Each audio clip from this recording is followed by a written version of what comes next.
Meanwhile, outside the Global Repatriation Council... Honey, just sit down. It'll be okay. I can't believe you're not Captain America anymore. Those fools. It's kind of one of the big reasons I was attracted to you, but I guess we'll stay together. Oh, well, I mean, I'm still attractive. Yeah, I mean, yes, I mean physically, but, you know, emotionally, I kind of was really into the whole power dynamic. Who's that coming up? I met this lawyer. We went out to dinner. I had the lobster bisque. We went back to my place, yada, yada, yada. I never heard from him again. Hi, it's nice to meet you. So you think you're sponge-worthy? Am I sponge-worthy? What is that? I don't think that's... speechless. I don't know how that's... Now, hold on, just what... Who are you? You can't spare 3 squares? Spare a square? Of course I can spare a square. I understand what you mean. Right. Do you want something from us? Get out! Ow! You don't have to push me like that. What is wrong with you, crazy lady?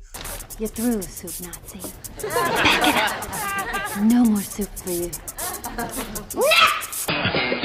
Oh, here's her card. What does it say? It says, Elaine?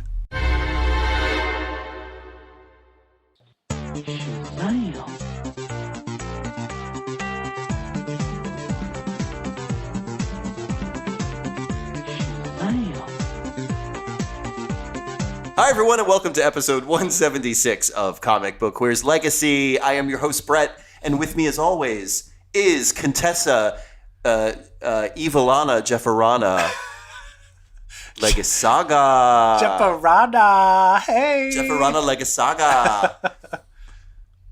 Did anyone ever call you that? Jefferana? No. Jefferana Legasaga? No. Well, they used to call me, what was my female name? Oh, Jeffries. Jeffries. Jeffries. That was like my lady name. Ooh. For a while, though, I did try to get people to call me Fry, like going by Jeffrey, the end of my name, like Topher. Oh. Is that like a Futurama thing? No, I just wanted to be cool and different. I also tried. Oh, okay. No one went with it. Everyone was like, I remember there was a point I was like, I think everyone just started calling me Fry. And everyone was like, no. And then I remember in high school, I was like, everyone just call me Jay. And everyone was like, no.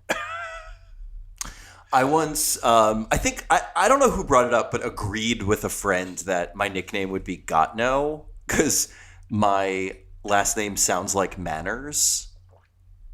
And so he would call me Got No Manners. That did not last. Did not last. My high school friends, though, I was one of the only non-Jews among my high school group. And they called me Manischewitz as a nickname. But you're not Jewish. Because my last name's Manis. No, it was an ironic nickname. I only had one nickname that stuck, curly. And it was from this show. When Steve started calling me EJ or Evil, and then a whole group of people. Did Steve make that up? No, I made that. I was like, oh, just call me Evil Jeff on the show.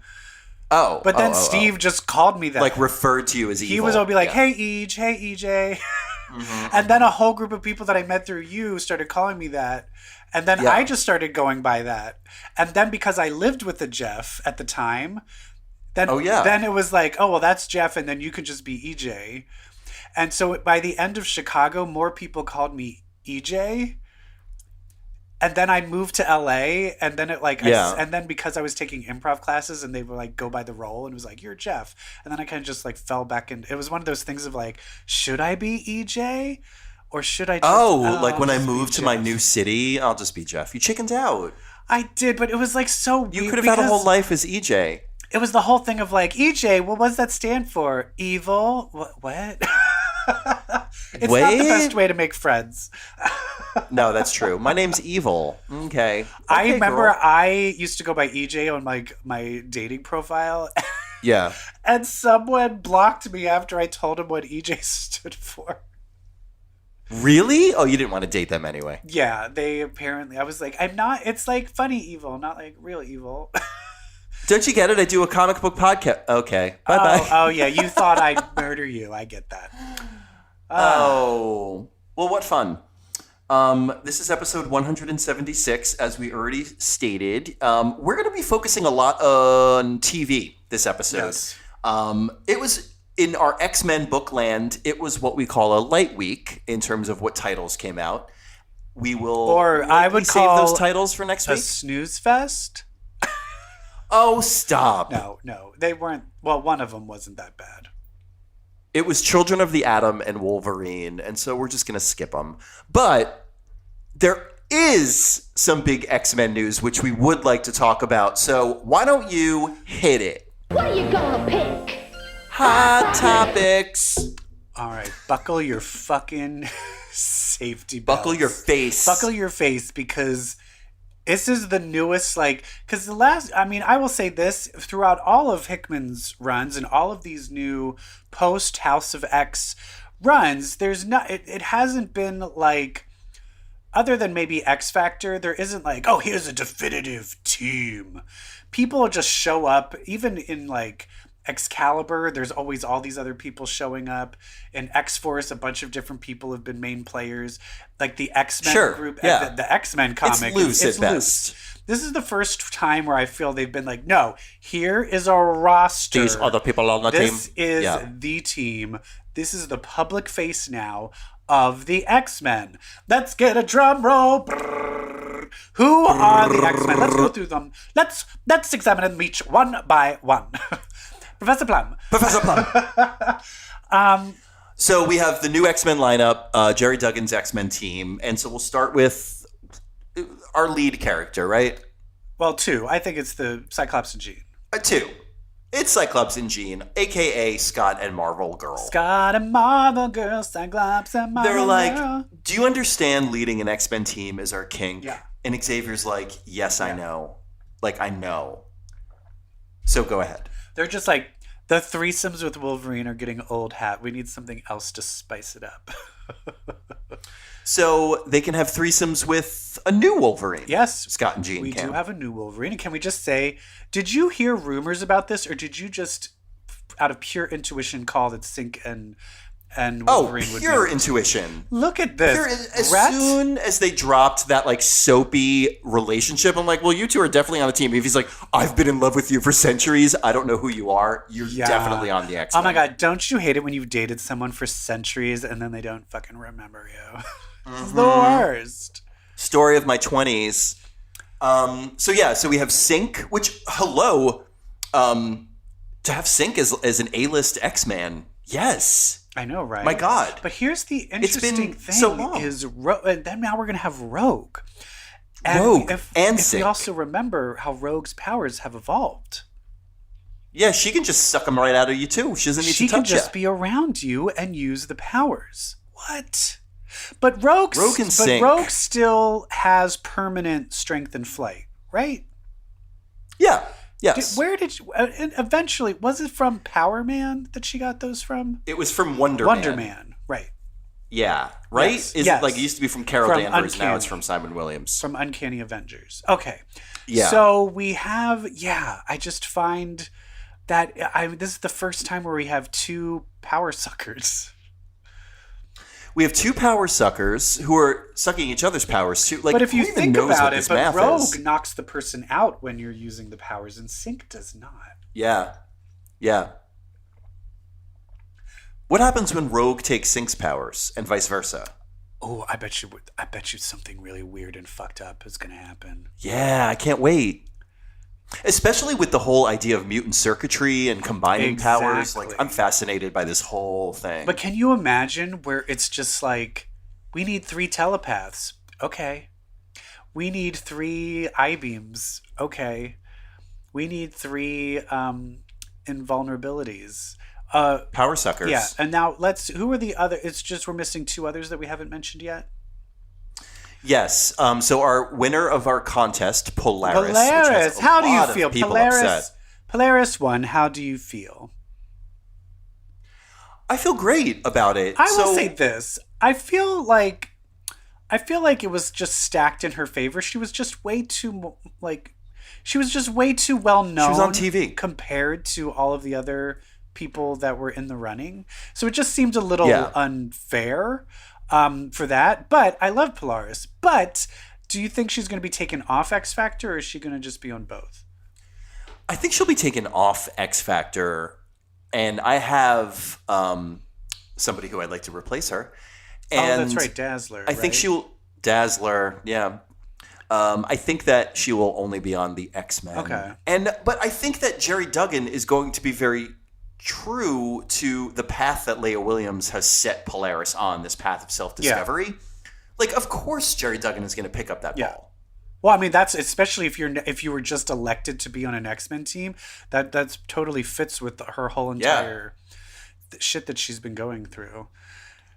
She's like, I'm just going to chill. I'm just going to take it easy. I'm going to like rediscover myself. No, girl, you're going to be on the X-Men. And then we have newly resurrected, although I guess technically, how many people have just been resurrected? Oh, they're all newly resurrected. I mean, Wolverine was resurrected, Polaris was just resurrected, and Sunfire was just resurrected. He is the last person on the team. Sunfire! What a surprise! Japanese. One of the first X-Men. Of the new generation of X-Men. He was on the team, but he left the team because he had attitude problems. Yes, he is one of my many beloved mutant men with attitude problems. I will say this, though. North Star, they were able to give North Star the depth of like why he is the way he is. And I feel that Sunfire has never been given that moment. Yeah. I feel like his whole personality is... I'm just a bitch. I would like to know why. I would like a male bitch team consisting of Sunfire, North Star, Quicksilver, Dr. Nemesis, Quentin Quire. Would love that team for me. Wait, what would it be called? It would be called Excuse You? Oh my god. That has to happen. It would be called Excuse Us. Oh my god. And they would be like the most annoying team in the world. People would be like, oh shit. I love it. Give me that book, Marvel. Give me that book. Just people going all the time. But that's interesting. Let's just analyze just really quick before we move on from this. Do we feel that this is a good power set? Because I do feel there is one thing missing. There is one power set that's missing that's always on a team. Super speed? Super strength. Super strength. There's always a Colossus. I mean, I guess Rogue. Rogue, I guess, has super strength. Yeah, never mind. Okay, I guess Rogue counts. Yeah, Rogue, y'all. God, I love Rogue. I love Rogue being on the X-Men. I love that for her. Yeah. She's iconic. They have her in the iconic X-Men the Animated Series costume to start. Oh my God. Can I just say this? There's so much bitching about people's costumes on Twitter. And it's like, find a real problem. And it's also like, what part of Hickman saying, like, those are their mutant clothes, they're always going to be wearing, like, all of their costumes, all of their uniforms? Like, why couldn't fandom swallow that goddamn pill? Like, relax. All costumes are on the table. What are people mad about? Jeans, skirt. Rogue's 90s outfit. Who cares? But that's the thing. They'll wear a different one another. They'll wear a different one another time. Who gives a shit? I, for one, am thankful for the gallery. Yeah. All right, moving on. Yes. I can't wait. So, do you know what? Yes. I will say this. When they showed the comic panel of Polaris winning in those like little comic panels they were doing on social media, the last panel is Banshee getting shots for all of the losers. Yeah. And I'm like, this looks like a team. Like, I would read this book. The Losers. And now I'm like, ooh, could Leah Williams' book be The Losers? The Losers. Or they could be called The Nevers. The Nevers, which we'll talk about later. Yes, hit it. Someone who'll watch superhero sci-fi stuff with me. All right, we're skipping. We have a little TV. We're just going to move on to TV because we have so much TV that we need to kind of discuss. And I am going to say right now we're going to discuss something that's been for years in the making. It's been years, like, been in development. A show that I was excited for called The Nevers, and this is. It has. It was. Yeah, I mean, this has been going on since like 2017. Like, what else has Joss Whedon been doing? Why does shit take him so long? I don't know. Did this have drama too? I mean, I don't know. I mean, why is he such a fucking mess? Here's the deal. This is one where here's a show that came out, and it came out right at the same time that the producer, director, writer, showrunner has been canceled. And canceled for not doing, a lot of times it's usually due to racism or sexual, like a Me Too moment. His is, he is just a mean, more of an Ellen thing. He's a mean it's like a Scott Rudin thing. Exactly. He's mean. He's a bully. He likes to make people cry. He basically told Charisma Carpenter to get an abortion. The people on the event, on the Justice League, were like, we don't like what's going on here. And he's like, you can all suck my dick. I'm the director now, and you all must bow down to me. I'm going to make Wonder Woman cry. He's an asshole. He's an asshole. What is it about assholes, though? It's the same thing where it's like Woody Allen, awful human being. Damn, he can write a woman. He can write amazing female characters. Fucking Joss Whedon. Okay, well, let's give a 1, 2, 3. Liked it, hated it. Ready? Yeah. 1, 2, 3. Loved it. I loved it. Oh, really? Okay. No, I liked it a lot. It felt like. I wish it was a little bit more unique. I wish it was a little bit. It had more of like oh, that's cool. Oh, that's like. It just felt like more of the same. I did like the end of episode 1. Yeah, though. yeah. So we'll get into that. I will just say it's. And here's the thing: if you all think Joss Whedon is awful, that is a whole separate topic. But he's a good writer, and he really knows how to write a pilot, and he really knows how to introduce characters and introduce plot. He does, and he's not doing it in this over-explainy way. And that's the thing is, I was reading review because it's been poorly reviewed, and so I started reading reviews like, am I just missing this? Why do I think this is good and everyone else thinks it's bad? And it really is. People don't like him, so they're shitting on the show. And that's the thing is like, is that fair? Is it fair to shit on a show just because the showrunner is an asshole? You know what? I say yes, and here's why. Okay. If you're gonna act like that, that's some diva bullshit. So you better have the output to match that behavior. You better have, like, if you're gonna act like that, what you spin better be gold. And I'd say this is more like silver? Yeah. It's not as transcendent as like Firefly. Correct. But for me, watching like Jack the Ripper era women being fucking badasses with superpowers, like, I'm here for that. This is all of the time. It's like, I'm watching this, I'm like, wait, this is X-Men. Yeah. This is X-Men, and it's steampunk, and it's ladies. Yeah, steampunk lady X-Men. Which right. is like, of course I'm gonna is like that the most show. original thing? No. But do I want to see more of it? Yes. Yeah, sure. And I'm just this is my thing, is I'm hoping the fact that he saw the writing on the wall and left the show. I hope that people like the fact that he left the show. How about we give it a chance? Because there's a lot of great performances and actresses. Yes. 2 weeks before all of these news articles, he stepped down. Oh, wow. From the show completely. He stepped away. And he said it was for personal reasons, but more like, I see the writing on the wall. Yeah, like his presence now would just add, like, that's what he is now. Like, how could you work with someone like that? And I think, and this is the one thing where I am pissed off that the idea that the quality of a show on its own can totally be destroyed just because of something the producer did that has nothing to do with kind of the actual, like, what's inside the show. Remember when Meg Ryan had an affair with Russell Crowe and then her whole movie flopped because people were like, how dare you? I always find those types of things weird. But at the same time, I do feel that I do love the idea that in Hollywood, you can't be a tyrannical asshole anymore. Like, that's no longer allowed. And I'm actually like, good. Because I have been in some jobs, maybe I'm in a job right now, where there are some people that, some heads of people that are a little like, okay, you need to calm down. Like a little power crazy. Are you talking about RuPaul? No, please. Like, she doesn't talk to anyone.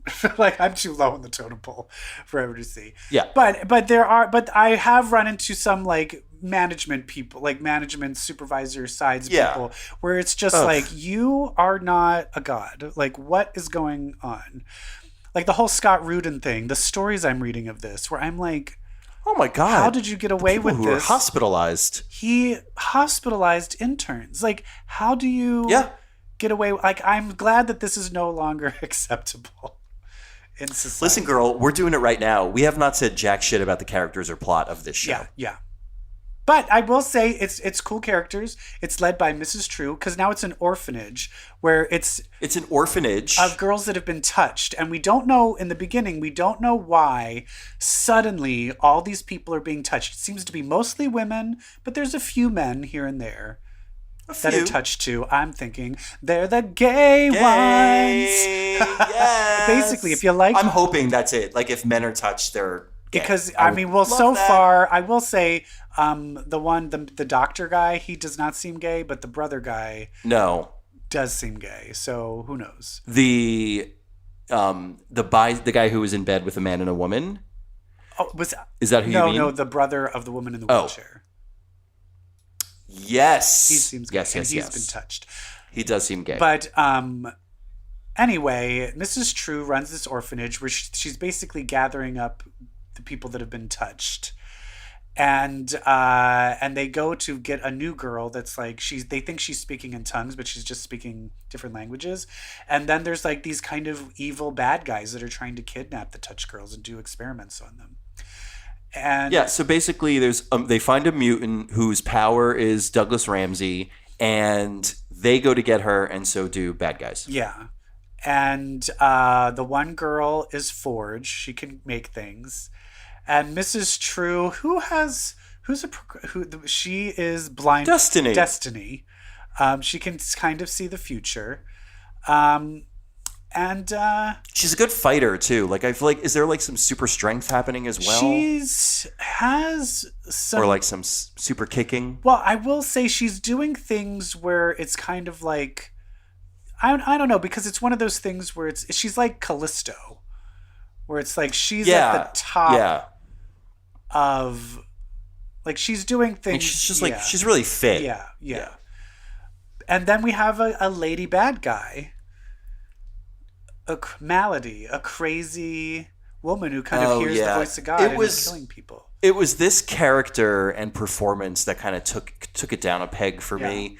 Her, when the evil mutants take over the opera house and she does her monologue on the stage in front of the scared crowd. I would say that was way too long. Way too long. I was like, this is not good enough to be going on this long. It's real stupid, in fact.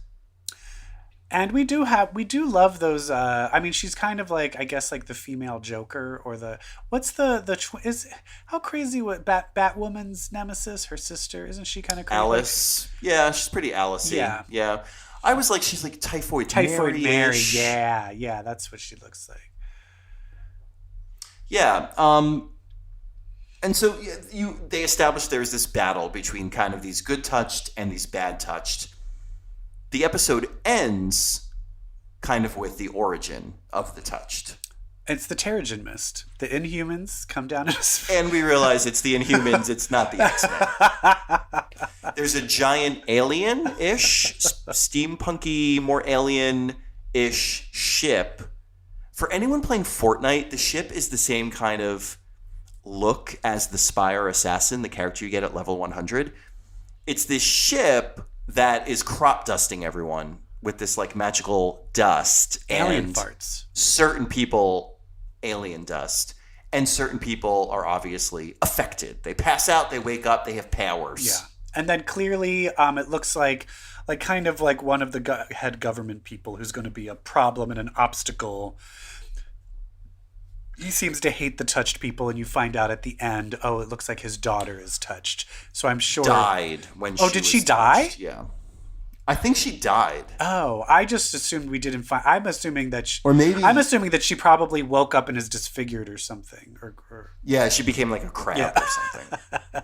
Oh, no, my daughter's a crab. She has the body of a girl but the head of a crab. Anyway, for me, it checked off all of the bells and whistles of like things that I find fun. And I'm excited to see more of this. Exactly. It's our type of show. I just wasn't wowed. I went, okay, yep, that's a show about mutants.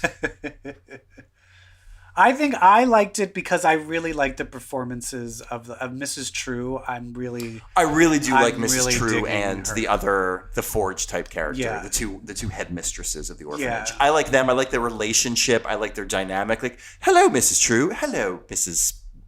Forge. And then they like hold hands with their parasols up and greet the orphans. Yeah, I love it. Yeah, it's fun. It's fun. It's on HBO TV? Max. It's on that one is on HBO Max. There's another show in HBO Max, Evil Jeff, since we're on that platform.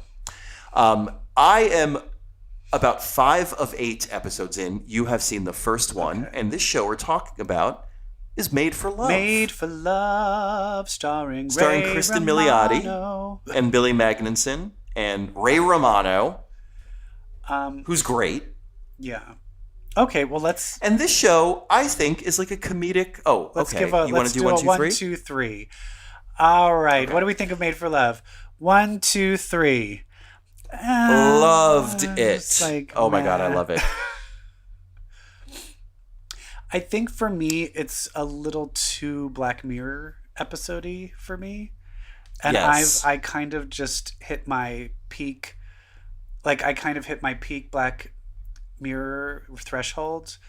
And so this whole like it's the future of technology, but the technology is bad. Like I'm just over that premise. However, what's her name? Kristen Milioti. She's amazing, and the guy, she's so great. And that actor, he was in Kimmy Schmidt. He used to be on One Life. I used to watch One Life to Live, and he used to be on that. He's amazing too. And then Ray Romano is always. They're from the same Black Mirror episode. They're from the USS Callister. That's right. And I will say. Wait, who was he in that one? He's the guy. He was the guy who. Jesse Plemons kept turning into Khan, like into the villain in the Star Trek reality. Right. Like he was like the Conqueror, and he was like, "Could you please stop?" He was like the gym guy. Yes. In the office. And then Ray Romano's always good playing like anything opposite. Everybody Loves Raymond. Yes. So he's always the fact that the first thing I saw of him was him fucking a sex doll. I was like, that's fun. So this is one where it's like the performances are really great. It's shot really well. It's exciting. However, the premise I'm not down with, but I will keep watching it. I've only seen 1 episode, so I'm not like, oh, this is garbage, I'm not going to watch it. I'm just kind of tired of this premise. But it does look like. Yeah. Do you want to explain like what the premise is? Yes. So, and I will say that it does go beyond the premise as the show goes on, and it dives more into the characters, and it becomes a much more digestible, wonderful show. But the premise is that Kristen Milioti is married to Billy Magnuson. Billy Magnuson his name is Byron Gogol. He has founded a tech company called Gogol that has pretty much taken over the world, like Google, and he has created a chip that he calls Made for Love, a microchip that when inserted into the brains of a couple, they share every single thought. So it's about merging two human They become brains. Stepford Cuckoos. And so basically like you merge as one when you become a couple. And so the whole premise, and this is what they reveal at the end of episode 1, is that he secretly already put the chip in Kristen Milioti. But he doesn't have it in himself. Against her will. He doesn't have him. He does not have it in himself. So basically, although he has complete access to all of her thoughts and visions and everything she can see. So anything he sees, anything she sees, she hears, he sees, and he hears. Oh, that's horrifying. And she is on the run from him. And being on the run from somebody who sees your every move is difficult. Yeah, it's horrifying. Horrifying. And it becomes very fun and lighthearted. okay, good. I think that was the other thing. It was just, this feels very like, oh my God, this is like, talk about trauma. Yeah, it's a very dark comedy. Like, it starts to really become silly in good ways. All right, that's good. Because a lot of these future things on Amazon, there was one with what's his name? What's the guy from Three's Company? His son, John Ritter. John Ritter's son, Jason Ritter. Yeah, Jason Ritter. Was it Jason Ritter in it?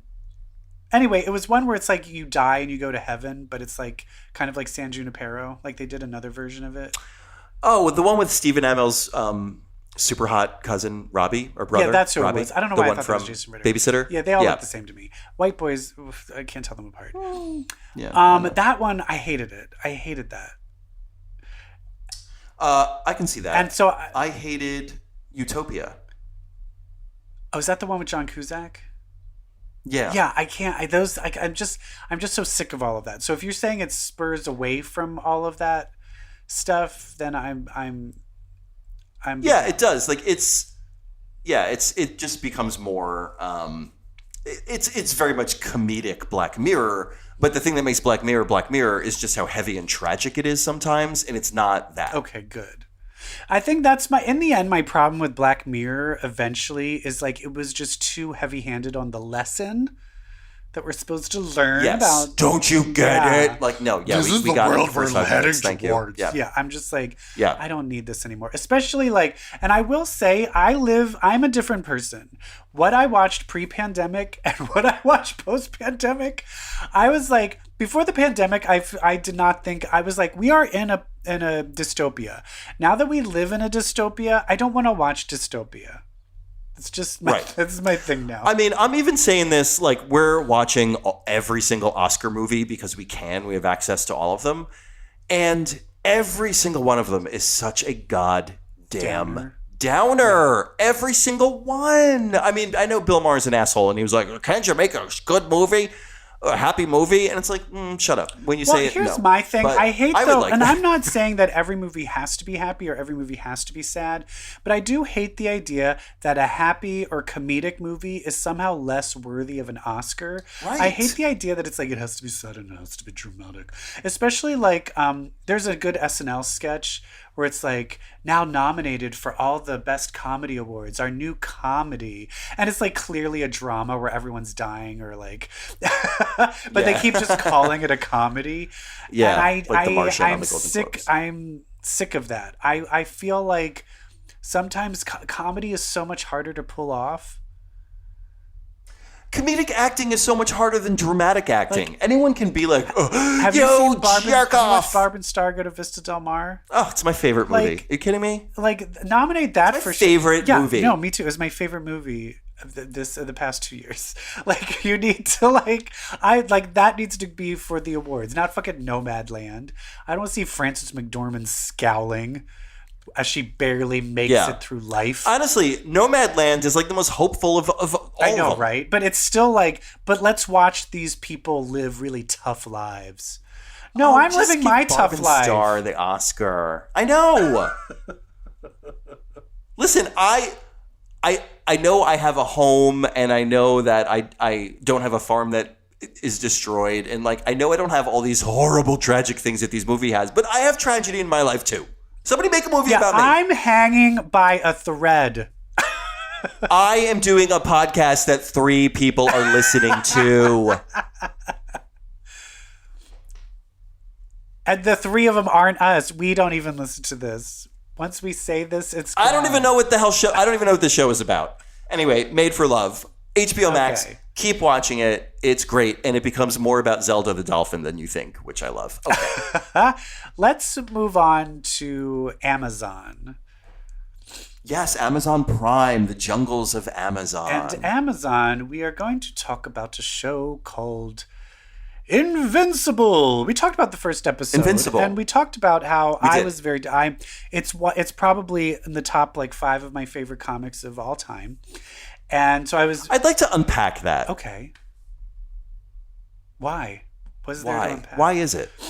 I want to know why you love Invincible so much. It's one of those... The character of Mark gets so deep and complex and real. Okay. And it's one of the few comics that really juggles the reality of him, like, trying to just live his life and at the same time trying to be a superhero. But there's also the things of, like, there's a plot way in the future, which this series might not last long enough to ever get to, where where he's battling a bad guy and he loses, and the bad guy nukes all of Las Vegas, and Las Vegas is turned to a sheet of glass and millions of people are killed. But wow, the sheet of glass reflects enough energy that now all of America can go solar for free. Oh. And that was the villain's plan the entire time. And so in the end... is he a villain? But that's the thing of then Mark gets very confused of, like, you killed millions of people, but now there's, like, free energy and it's just saving all these lives. There's weird things of, like, him being conflicted of, like, who is the bad guy, who isn't the bad guy. And the fact that it goes on, like, the book went on for, like, 10 years, for, like, 160 issues. Yeah. And it never once got boring. Every arc was, like, wrought with tension and drama and character arcs. It's just all the characters are so fucking good. They're so good, and the plot lines are just so. But I will say the way the show is doing it, they're watering it down and not emphasizing on the right things. But I gotta tell you, I feel like that's that Seth Rogen touch. Like, I don't think I like the way Seth Rogen is leading the interpretation and the translation of this material that I think is likely much better in the books. And here's the thing is I decided to I picked up the first omnibus and I'm like, I'm going to go through this because I feel like it's following the plot. Yeah. Like plot by plot. And I realized they are moving up some things. Like he doesn't date the girl till a little bit later. He doesn't meet his girlfriend till later. So there's things that are moved around. The character doesn't come out till gay till later. So some timelines are moved around, but every plot point in there is in the comic and they're following it to a T, which usually I'd be like, it's all in the comic. It's all in the comic. But he's taking away a lot of the personal character development. It's made a lot more maudlin and dramatic which is like in a weird way is watering it down. Yeah. It's a lot more matter of fact. Like in the comic book, it's very much like Dad just got sucked into another dimension. Ugh. Well, you want meatballs tonight? Like it's just like of this thing of where they're so used to like that type of thing happening but then you slowly see it withering away at them of like the madness of everything. And the other thing is the fact that Omni-Man is a bad guy. It's like about 12 issues before you find that out. Yeah. And so I'm they just cut to the quick on a lot of so and I'm just wondering, but I will say it's a tricky thing for me because I can see how it's not done right and I can see why people wouldn't like it. Like my boyfriend is like, nope, I'm out, this is garbage. But for me, because it's following these plots and these characters that I like, I'm still enjoying it because I'm like, oh, this is gonna happen. Oh, I'm excited to see this animated. Anyway, so that's kind of so I feel I'm biased because of the comic. I just feel like this show is not living up to the hype of Invincible the series. Yeah. Like because I never read the book, so I watched the show and I'm like, is it because it was 15 years ago? No, it definitely doesn't have the spark. It's all in the execution. But I will say I love doing this thing where this guy he basically compiles reaction shots of all the reactors reacting to big moments. Like I was doing it Yes. all through WandaVision of like people watching the big twists, and I've been doing it like with Yes. Falcon and the Winter Soldier. I'm already being like, you're Captain now. You're Captain America, the Winter Soldier. I basically watched a bunch of people reacting to Omni-Man killing Yeah. everyone, and a lot of people, and it was kind of fun watching like, oh, what would that be like of me not knowing that was going to happen? What would Yeah. that be like? But so I think it's good, and I feel it's not as good as The Boys. But if you just Yeah, and I said that last but if time. you want Is that some good fun Boys did better. superhero stuff, it will definitely fill a little bit of that hole. I'll leave it at that. Great voice talent too. Well, Stephen Yeun, like Mark, great. Jillian, what's her name? Jillian Jacobs, is that her name? Oh yeah. As from Adam Eve. Community. Great. Yeah, Zoe it's great. Kravitz. Great. No, is that Zoe Kravitz? No, it's Domino. Zazie Beetz. Yeah. God, it was a Z. Yeah. I mixed up My my neighbor. Z's. Zazie Beetz. Great. J.K. Simmons? Awful. Yeah, What is right? going Like, on? He is man, phoning like, it I in. expected- Is he eating a sandwich Right? while he's reading these lines? Like, it's awful. I don't Yeah, get it. I see that. Anyway, Sandra Oh, great. Anyway. Who? What was the character's name of the bad guy? So there's the Luke Cage type character Yeah. who was answering to that crime boss with the robot mask on. What's that character's name with the robot mask? Oh, fuck. It's something head. I can't remember. Machine Head? Okay, I wanted to know who. I'm looking at IMDb. I'm freaking out. I wanted to know who did the voice because I loved the voice of that character. And it is actually Jeffrey Donovan from Burn Notice, who is like one of my I am most attracted to actors. Really? His eyes are too close I don't together like- for me. I don't know what it is about Jeffrey Donovan. He drives me wild. Really? And I know there's so much better looking people out there, but when I look at Jeffrey Donovan, it's like my new one is Aaron Rodgers hosting Jeopardy. Lord, have mercy on Aaron my Rodgers is a soul. football player? It is.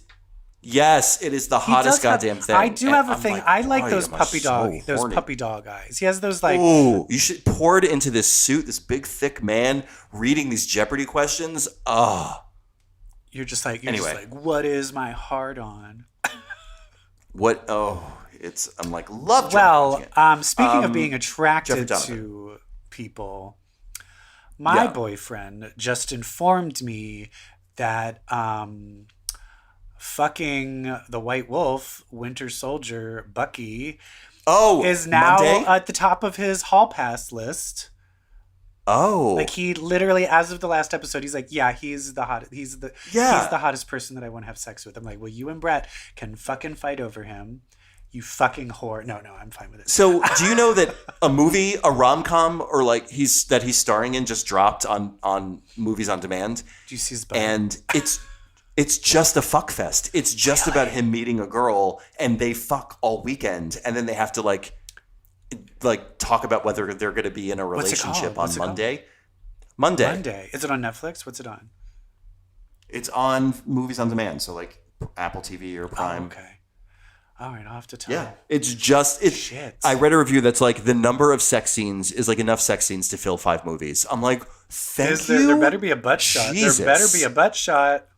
Are you kidding me? There better be a shaft shot, okay? A shaft shot. I need a shaft shot. Speaking of, all right, so we're talking about what's his name? Winter Soldier. Sebastian. What's his name? Stan. Speaking of Sebastian Stan's Shaft, Oh, he's so hot. let's talk about some Falcon and the Winter Yay! Soldier. Episode 5. Finally, the episode I wanted. Or episode 6? 5? I'm going to be honest 5. with you. The tonality of this episode was all over the place. How so? I felt like I was like, what? It was like trying to tell like a deep race story, but then at the same time there was like these like battle montage, like I think it just came down to the exercise montages. I was like, what is happening? This it was does not fit in the show. I just felt like and I will say I felt like the show, and it's really is the Flag Smashers are just not working for me. And I feel like every time we cut to the Flag Smashers, their story was I know, and I feel like it's just, and I just feel like it's like everything that's interesting, suddenly the pacing just stalls when it goes to them, and I don't care. And here's my other final pet peeve I'm going to just mention. There's a scene where the Flag Smashers take over like the UN or whatever.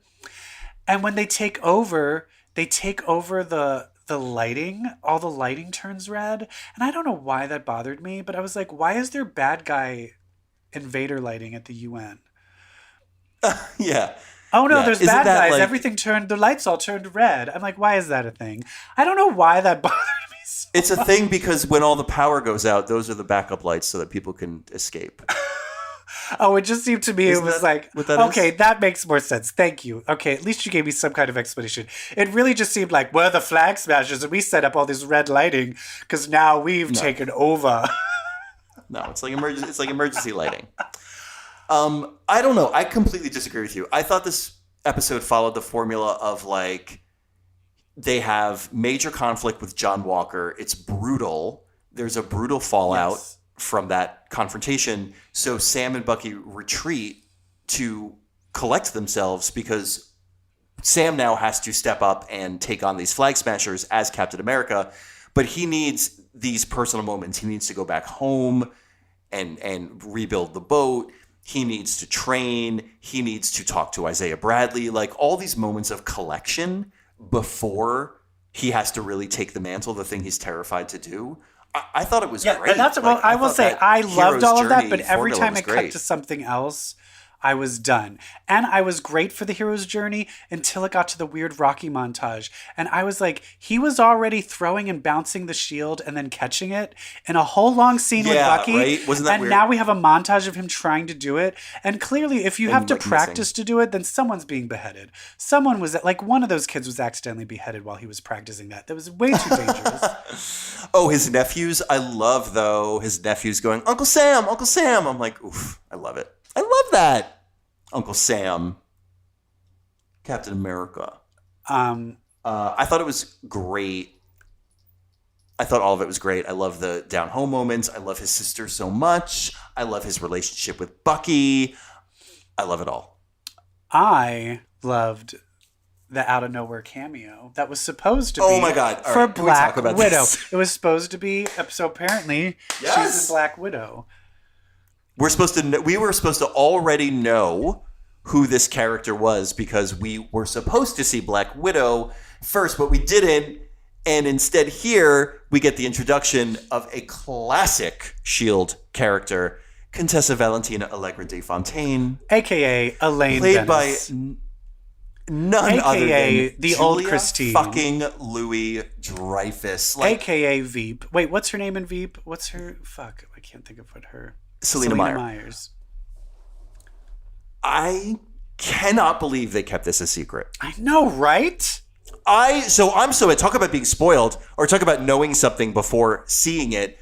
I went on Twitter when I woke up forgetting it was Friday and I wasn't supposed to be on Twitter because I didn't want to see any Falcon spoilers. And I see two trending topics, Julia Louis-Dreyfus and Madam Hydra. And I'm like, well, fuck. But also, oh my God. That's the joy of watching it at midnight. I did see my friend, though. My friend did not know. And I got to see his reaction. And he just like slowly was like, what the fuck? And plus just playing. So good. She basically is Selena Myers. She's Selena Meyer. Like yes. the next big antagonist influence across the Marvel Cinematic Universe is essentially going to be Selena Meyer. And I couldn't be happier. I mean, this is the thing. For me, Falcon the Winter Soldier, it needs to make Emily Van de Kamp, whatever her name is, it needs to make her the power broker. It needs to make Selena Myers the head of the Flag Smashers. And then I'll be down with this. Because right now the Flag Smashers are not interesting me, but Selena Meyer and Revenge Lady, they are interesting me. And I want... Oh, I'll do you one better. Power Broker works for Selena Yes. Meyer. And Selena Meyer is the head of the new HYDRA. Yes. I want all of that. And let's just kill all of the flag... You're getting and it. kill all of the Flag Smasher people. You're getting kill it. That, the Flag Smashers are nothing. Kill that redheaded bitch. I'm done with her. She's boring. I don't care. And get to the good stuff. Yeah, she's just gonna be like. How the many thing more that teaches episodes Sam, are like, there of this? One. Wait, She's gonna what? be the There's thing only that one teaches episode Sam. left? Yeah, he was getting ready for the big final battle fuck. at the end of the last episode. I feel like it's now just starting to like get good. She's the one who's going to teach Sam of like, just because you're doing something for the right cause doesn't mean you're right. Like that'll be her purpose, and then boom, we're done with you. I wonder if this will get a second season. This seems like something that would easily have a second season. Would Like love WandaVision, that's going to be harder to do a second season of. Yeah, exactly. And then how long do we have Yeah. to wait till Loki? Oh, like all through May. Oh, shit. I know. No, Marvel, no. When is What If? May's when's gonna What If coming out? suck. Ooh, I don't Marvel know. Black July, Mirror. maybe? I can't wait for What If. The animation looks so good, not like Invincible. Yeah. That's the other thing is like I have to have talks with my boyfriend who is a storyboard artist and an animation director, and it's like Like when a character moves their head over to the side on that show, I'm like, that I saw all 3 frames of that character moving their Well, head. yes, and that is a problem, but the other problem is things that I don't see.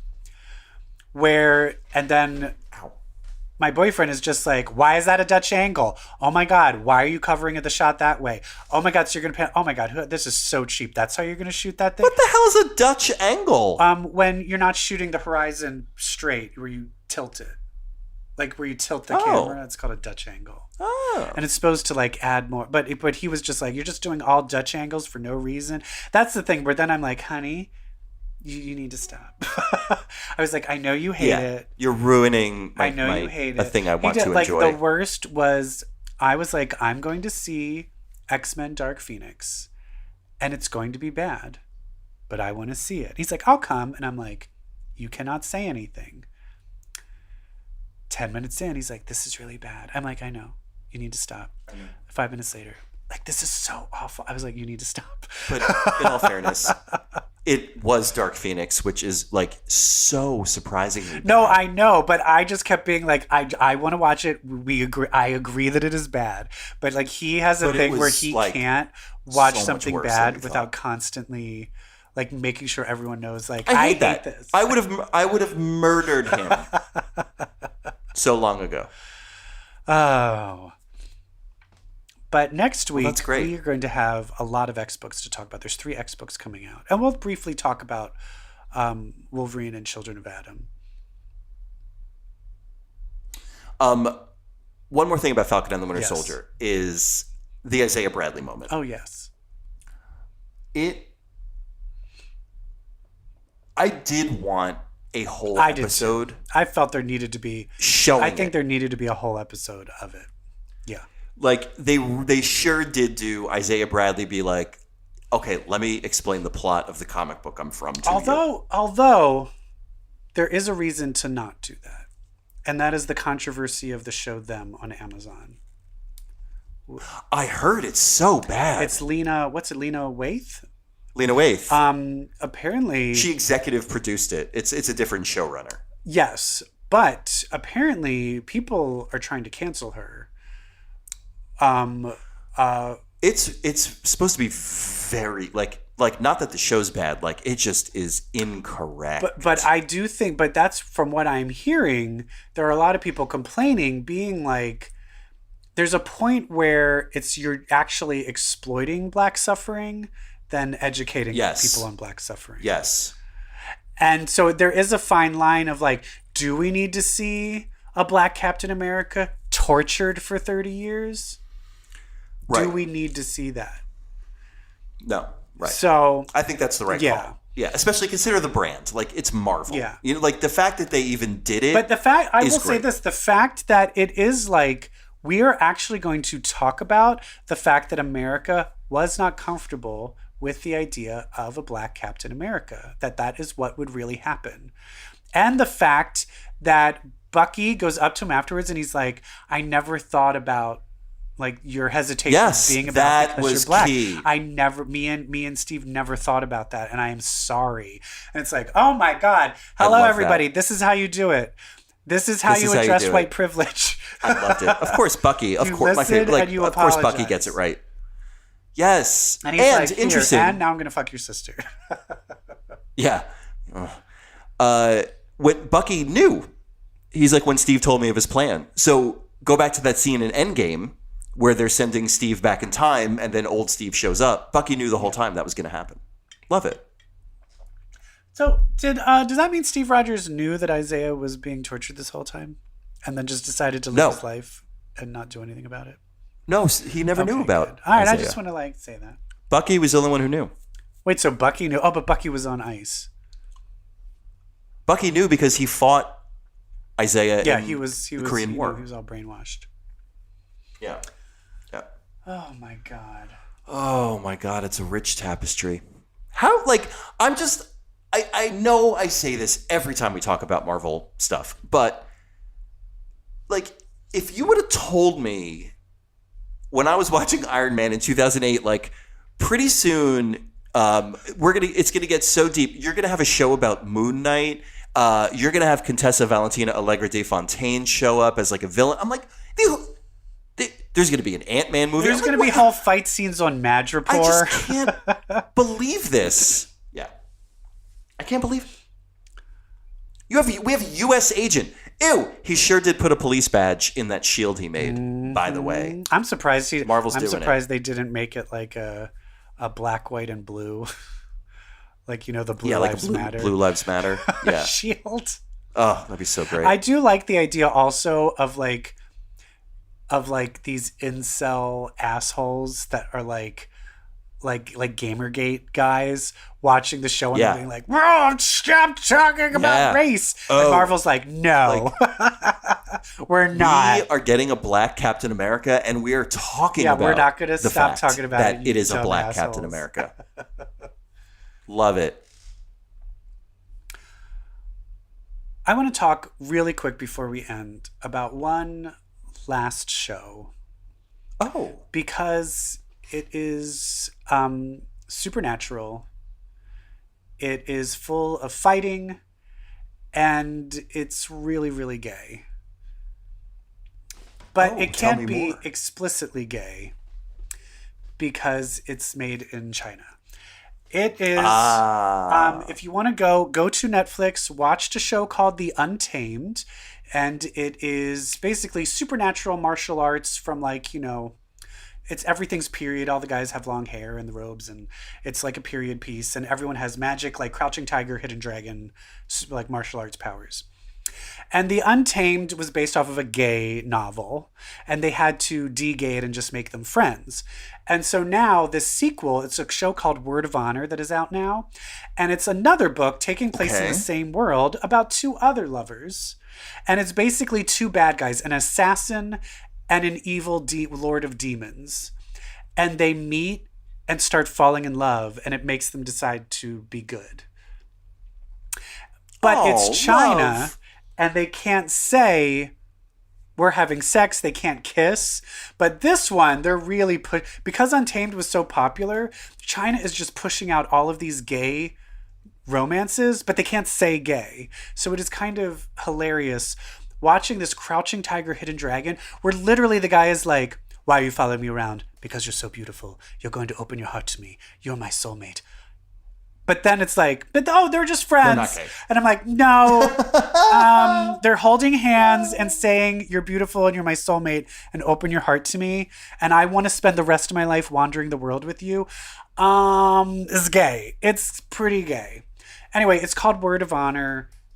And it's pretty fucking amazing. It's pretty good. And I just love watching these Chinese directors just pushing the boundary of like, let's see how far we go before the government can put the hammer down on us. Yikes! That government does not mess around. Well, yeah, when it there comes to was, gay yeah, stuff. well, they used to have just full-on gay series. And this was in 2016, a show called Addicted Heroin about two high school friends enemies to lovers, fall in love, start having sex with each other. And it's like full-on kissing, sex, everything. Okay. It got so popular, it was the #1 show in China. And the government said, oh, no, no, no, no, no. And before the last episode aired, they took it down and scrubbed it from the internet, all of Chinese internet. They canceled the show, and they banned the two actors from ever appearing together ever again. Wow. And now the two actors, the show is so famous, the two actors, one is a famous pop star and one is like a famous movie star in China. Like they're like super famous and everybody loved the show. But the government, it's so weird. Like the people don't give a shit. But the government is all weird about it. It's so strange. China, I don't understand you. Ain't that always the I don't way? understand you, Yeah. China. Because governments are filled with people who have an opinion on how the world should be shaped. Otherwise, they wouldn't go into government. What do you think they want to do? Help people? Oh God. Come on. I'm ready All of it. for I'm sick of planet Earth. I need the Terrigen Mist Never's boat to come and sprinkle some of their Never dust on me, and I'm gonna make everything right. Yeah, and with my luck, though, I'll turn into like a fish person. I know, I'll just probably have like I just like fart more. Like and then I'll be like, oh damn it. Oh, I farted again. Oh, do your farts have powers? No. No, they're just frequent. Is frequent a power? Well, Oh, dear well, Lord. more. I think that's a good way. Let's end it on farts. Okay, perfect. So many of my dates ended that way. Thank you all so much. Listen, we know the name of the show is Comic Book Queers Legacy. We'll talk about comics again Hey, next we week. were Get talking about off comic book our characters. ass. I mean, they were just on live action. Wait, oh my God, I totally forgot to tell you. Speaking of comic book characters, we never brought up the fact that Contessa Valentina Allegra de Fontaine, this is not the first time an actress has played her on TV. Oh, shit. In the 1990s, there was a Nick Fury TV movie on Fox, the same Fox that brought you the Generation X TV movie around the same time, Nick Fury, played by David Hasselhoff, co-starring Lisa Rinna of Real Housewives of Beverly Hills as Contessa. Just a fun fact to end this show Oh on. my God, Lisa Rinna. Watch it. Watch it on YouTube. I remember her. What soap opera was she Days on? of Our Lives. Days of Our Lives. Billy. I used to watch Days of Our Lives too. She was Billy. I watched all of that shit. She was the conniving one. She was always trying to break up Carrie and Yeah. I forget the hot guy that played the I guy. forget. Anyway. All right, everybody. Well, thank you so much for listening to Comic Book Queer's Legacy. Listen, we have a warning for you. Actually, it's a blessing. If you read comics, well, my friends, that makes you queer. You've now been blessed. Bye. Smile.